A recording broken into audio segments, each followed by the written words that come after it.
Ẹ káàbọ̀ sórí ilé-iṣẹ́ wa. Ṣé dáadáa la bá yín? Ọ̀dẹ̀ ọ̀dùn bí? Bẹ́ẹ̀ ni o, Yorùbá nation no going back náà ṣì ni o. Bí wọ́n fẹ́ bí wọ́n kọ̀, Yorùbá nation ló lè ṣe. Ní báyìí, àwọn olóṣèlú wọ́n ti sọjí ara wọn. Bẹ́ẹ̀ ni, wọ́n ti rí wípé bí gbogbo ẹ ṣe ń dàrú yìí, bí gbogbo ẹ ṣe ń lọ yìí, nǹkan tó ṣẹlẹ̀ ní Kenya ó lè ṣẹlẹ̀ ní Nàìjíríà o. Ọ̀pọ̀lọpọ̀ ènìyàn ló mọ nǹkan tó ń ṣẹlẹ̀ ní Kenya lẹ́nu jọ́ mẹ́ta yìí, tí gbogbo àwọn aráàlú tán tú jáde, tán bẹ̀rẹ̀ sí ní sọ pé kí ààrẹ ìlú yẹn ó gbọ́dọ̀ fi ipò sílẹ̀ látàrí táàsì tí wọ́n gbé owó lé nílùú yẹn. Ìtò tẹ̀ ń ṣẹlẹ̀ ní Nàìjíríà ó jù yẹn lọ. táwọn yìí ń pàmò, tán yìí ń ṣe jẹ́jẹ́ tí wọ́n ti jáde. Àwọn èèyàn tí wọ́n ń pariwo sí, àwọn olóṣèlú ti ń jáde ní Nàìjíríà sí, tán ti ní pé tá a bá gbáradì kí nǹkan tó ṣẹlẹ̀ ní Kenya kó má lọ ṣẹlẹ̀ ní Nàìjíríà. Ẹ mọ̀ pé gbogbo adẹ̀ láti ń pariwo pé pẹ̀lú gbogbo bó ṣe ń lọ yìí, Yorùbá nation nìkan ló lè ṣe o. Pẹ̀lú gbogbo bí gbogbo rògbòdìyàn náà ṣe ń lọ yìí, Yorùbá nation nìkan ni ọ̀nà àbáyọ. Bí wọ́n fẹ́ bí wọ́n kọ̀. Ní báyìí, lára àwọn olóṣèlú, in fact, Senator Jimoh Ibrahim lórúkọ wọn, àwòrán wọn lẹ́ ń rí. Senator Jimoh Ibrahim wọ́n ti jáde síta o, wọ́n ti pariwo síta pé kí gbogbo àwọn olóṣèlú kí wọ́n gbáradì. Ẹ gbáradì. In fact, òun tún jẹ́ ká máa mọ̀ pé fóònù tóun mú dání yìí o, fóònù tóun ń lò kò ṣe pé kẹ́kọ̀ọ́ máa gba owó, kẹ́kọ̀ọ́ máa ná dànù. Ẹ make sure pé ẹ lọ wá nǹkan tó máa detect ìbọn ládùúgbò, lágbègbè, ní gbogbo agbègbè yín. According to nǹkan tí senator yìí sọ, ó ní pé fóònù tóun mú dání yìí o, pé ó ti detect about 277 ìbọn 277 ìbọn ní agbègbè tóun wà. Pé fóònù tóun lò yẹn, iṣẹ́ tí ó ń ṣe nìyẹn. Pé kí gbogbo àwọn olóṣèlú tó kù, gbogbo owó tẹ̀ ń gbà, ẹ lọ fi máa ṣe, ẹ máa fi máa dáàbò bo ara yín o. Pé torí pé àwọn ará bí yìí, bí gbogbo ẹ ṣe ń lọ yìí, senator fúnra ẹ̀ ló ń sọ eléyìí. Ó ní gbogbo ẹ ṣe ń lọ yìí pé kò bójúmu o. Èwo ni pé ká lọ sí wedding, ká dẹ̀ lọ sí wedding, ká dẹ̀ máa bọ̀, ká má tí kúrò ní wedding, kán dẹ̀ jí wa gbé, kán dẹ̀ máa pa wá dànù. Ṣó yẹ kó máa lọ bẹ́ẹ̀? Àwọn senator ti ń sọjí ara wọn, àwọn olóṣèlú yìí wọ́n ti ń sọjí ara wọn sìn. Àwọn náà ti ń rí pé bí gbogbo ẹ ṣe ń lọ yìí, bó ṣe ṣẹlẹ̀ ní Kenya ó lè ṣẹlẹ̀ ní Nàìjíríà o. Meanwhile, ọ̀pọ̀lọpọ̀ wa náà ló mọ nǹkan tó ṣẹlẹ̀ ní Nàìjíríà. In fact, most of the time mo máa ń sọ̀rọ̀ EndSARS, pé EndSARS tó ṣẹlẹ̀ ní Nàìjíríà ń gbà yẹn, ẹnìkan ló mọ̀.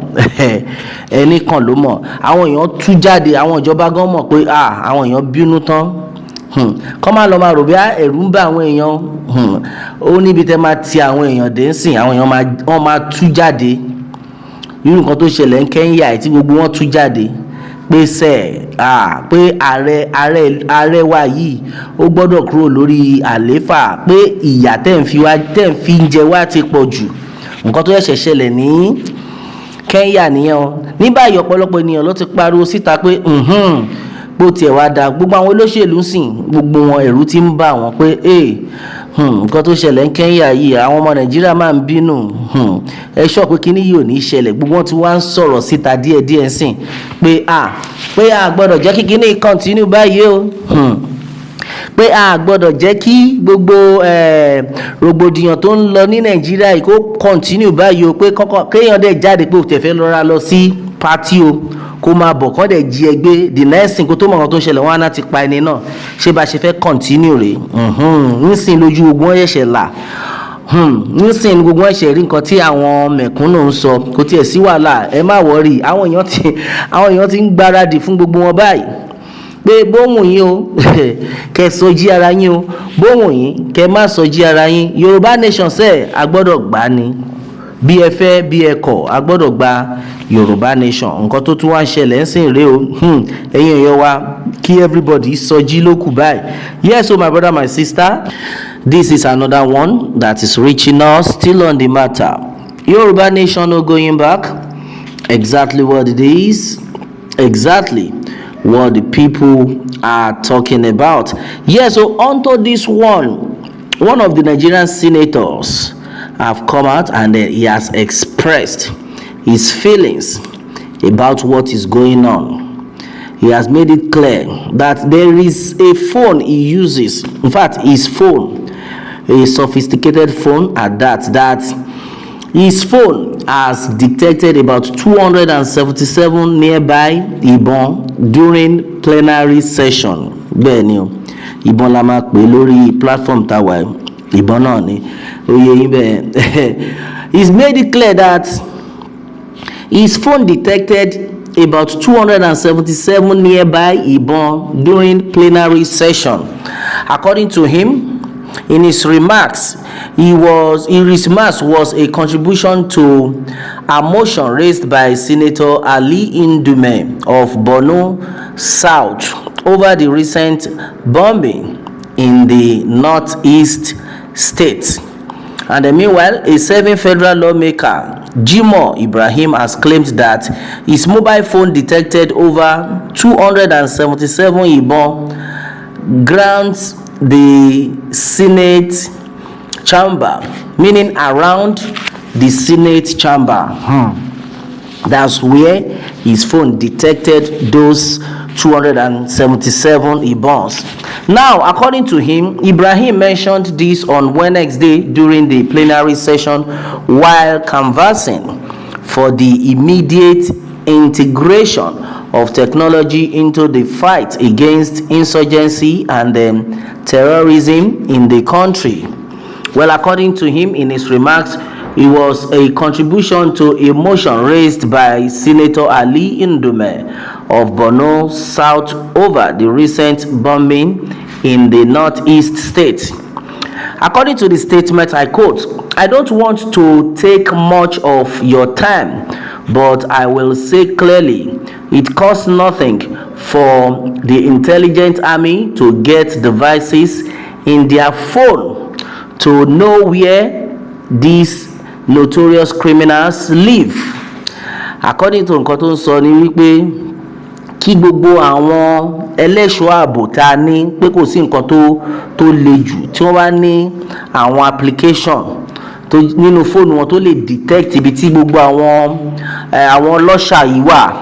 Oyè yín bẹ́ẹ̀ níbi tí gbogbo tí kò sí nǹkan tó le jù kí wọ́n ní application tó wà lórí fóònù wọn tó lè detect gbogbo ibi tí àwọn agbésùnmọ̀mí wà ní gbogbo Nàìjíríà. Because the way tí everything ṣe ń lọ according to nǹkan tó sọ ni o, the way tí everything ṣe ń lọ yìí tí a bá ṣọ́ra a kàn máa rí pé à ń bọ̀ láti wedding lákan lọ ṣe ìyàwó fún àwọn èèyàn kẹ́ tó mọ̀ tó ṣẹlẹ̀, wọ́n ti pàdé wa lọ́nà, wọ́n ti jí wa gbé, wọ́n ti pa wá. A gbọ́dọ̀ jẹ́ kí irú nǹkan bẹ́ẹ̀ yẹn kó continue. Àwọn senators, àwọn olóṣèlú, àwọn náà ti ń sọjí, ẹ̀rù ti ń bà wọ́n pé ṣé ìwà rí sí ìwọ tó yín bá wọn pariwo wọn Nàìjíríà ṣé o rí pé àwọn gan wọn ò safe. Táwọn senator bá ti lè máa pariwo pé àwọn ò safe, then ta wá ní ìwọ. Ariwo kan tá à ń sọ nìyẹn o. Well, according to him, he says, and I quote, "I don't want to take much of your time, but I will say clearly, it costs nothing for the intelligent army to get devices in their phone to know where these notorious criminals live." The lawmaker representing Ondo South was quoted by Channels TV. He continued, "As I am here, I check my phone regularly and then I know the number of Ibons that are very close to me here. Okay, this is just less than 1,000 installations within us now. There are over 277 Ibons around here just because an armory is close to this place." When Senate President Godswill Akpabio asked him of the 277 Ibons around you here, do you know how many of them have bullets inside?